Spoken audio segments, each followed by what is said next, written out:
nice, cool, crisp start leads into a nice, sunny, and beautiful day across the DMV. How long will we have these 80-degree temperatures, and when's our next chance of rain? All in this 7 o'clock hour. And this morning on DC News Now, it's day 4 of the government shutdown, the impact on people here in our region. And Washington Commanders quarterback Jayden Daniels cleared to play tomorrow. We have the team's game plan to defeat the Los Angeles Chargers. And the life of a showgirl. Local Taylor Swift fans celebrating the release of the pop singer's new album. You're watching the station covering all of the DMV. This is DC News Now. Hey there, everyone. Good morning. Thank you for joining us here on DC News Now. Welcome to the first weekend in October. I'm Tosin Fakile. It is Saturday, October 4th, and your temperatures this weekend, they're off to a cool start. Let's send you outside now with oh my God, a breathtaking, gorgeous view over the district. The sun is coming up, that beautiful hue in the sky of the orange and the yellow. Could this be a sign of things to come, meaning maybe a lot of sunshine? I don't know. Let's talk to our expert, meteorologist Derek Bowen here. Happy Saturday. Happy Saturday to you as well. That sunrise looks gorgeous. It is the twilight before the dawn. The sun rises officially at 7 minutes past the hour. We're looking at nice and warm temperatures for your weekend. Nice, cool, and crisp start, though, with temperatures into the 40s and 50s across the area.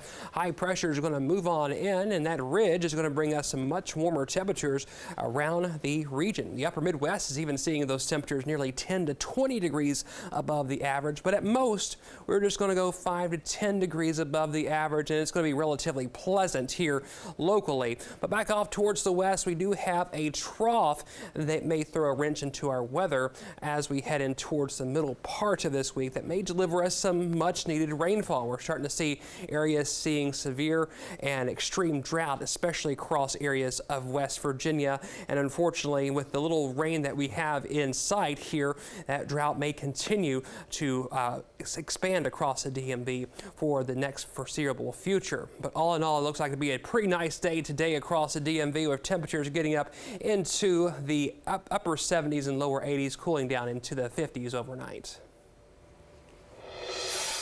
All right, Derek, thank you. The government shutdown continues into its 4th day. Senators failed to pass 2 competing funding bills yesterday. A Democratic bill would fund the government if Obamacare subsidies are extended, while Republicans offered a bill to match the one House Republicans passed last month. The shutdown has many people in the region frustrated. DC News Now's Yamari Sase is by Capitol Hill and has more. The government shutdown as a whole is just kind of, it's a silly thing that's going on. It's not really necessary. It's been 3 days since the government shutdown began, and now the country has to wait until Monday to see what happens next. I'm disappointed that it's happening. It obviously affects us a lot here in D.C. in every aspect of our lives.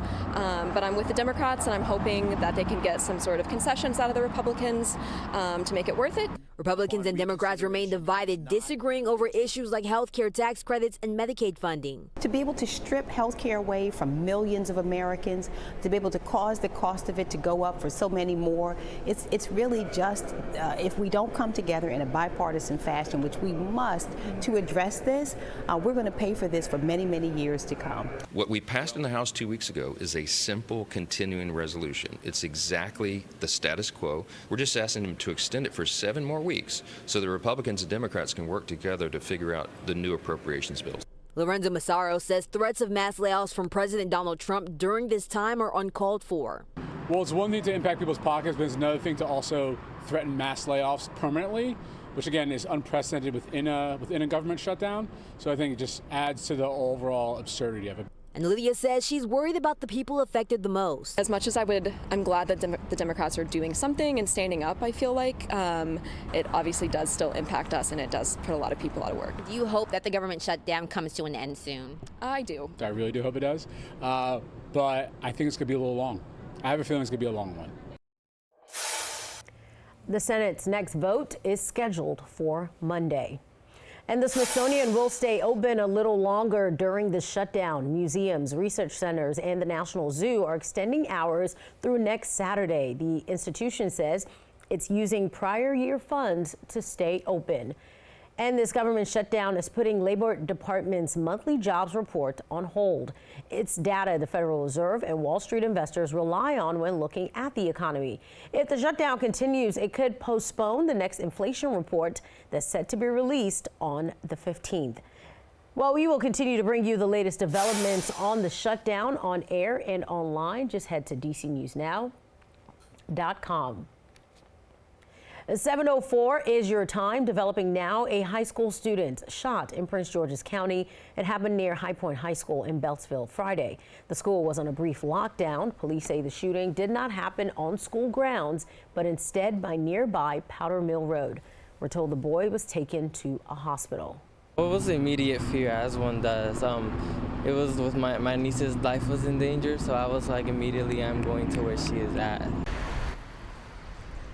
There's no word yet on the boy's condition. Police are looking for the gunman. And one person is recovering in the hospital this morning after a crash involving two cars in Germantown. This happened Friday morning. Take a look at that. It was near Forest Brook Road and Ebbtide Circle. One of the cars flipped on its side. Crews say they rescued the driver trapped inside.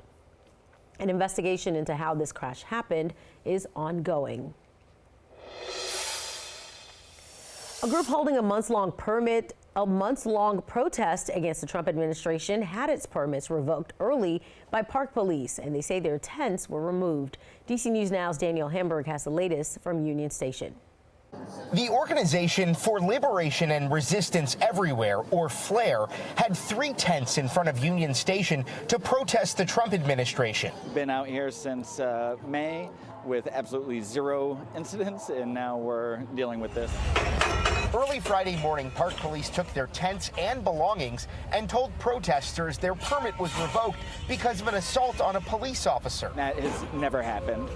The person who was accused of it was right here this morning and asked to be arrested, asked to see a warrant for his arrest. They didn't produce any. They ignored us all morning. Asked why everything was removed, a spokesperson for the U.S. Department of the Interior said the permitted event violated the terms of their permit. The permit was revoked and the event was removed. They then pointed us to a video posted Wednesday night of a woman appearing to lunge at a man in a MAGA hat, in which he then falls out of his chair. She fell into a bush and he pepper sprayed her. She was not part of our organization at all. We had never seen her before.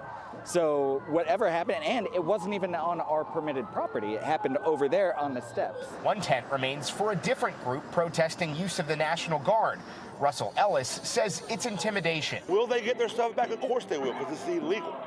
And that's the point. The point is the chaos. The point is the intimidation. The point is to make people scared to use their free speech. It's happening all across the country, not just here. DC News Now is your local election headquarters. Jay Jones, the Democratic nominee for Attorney General in Virginia, is facing backlash over old text messages. The National Review reporting on text messages, Jones, a former delegate, sent to Republican delegate Kerry Coyner in 2022. This was after he left office. In the messages, Jones says, in a hypothetical situation with Hitler, Pol Pot, and Republican Todd Gilbert in the same room, Gilbert, quote, gets 2 bullets in the head. Pol Pot is a former Cambodian dictator known for overseeing mass atrocities. The National Review reports after the text, Jones called Coyner and said he wished Gilbert's wife would watch her own child die in her arms so that Gilbert might reconsider his political views as they come to gun violence. Well, Jones responding to that National Review story saying, quote, like all people, I've sent text messages that I regret, and I believe that violent rhetoric has no place in our politics. Democratic nominee for governor Abigail Spanberger and the Democratic nominee for lieutenant governor have both issued statements denouncing political violence and violent rhetoric. Both say Jones must take accountability for his words. Well, it feels like an infestation. Those pesky spotted lanternflies, they're everywhere in the DMV. And now officials in Northern Virginia are warning we could see even more of them next year. Arlington leaders now trying to get ahead of the mass invasion of these little buggers. DC News Now's Liberty Simmons has more on the festering problem. Well, those annoying spotted lanternflies aren't going away anytime soon. They are expected to die off during the first freeze, but experts say their eggs can survive the winter. Everybody's been complaining. They've been kind of a lot lately.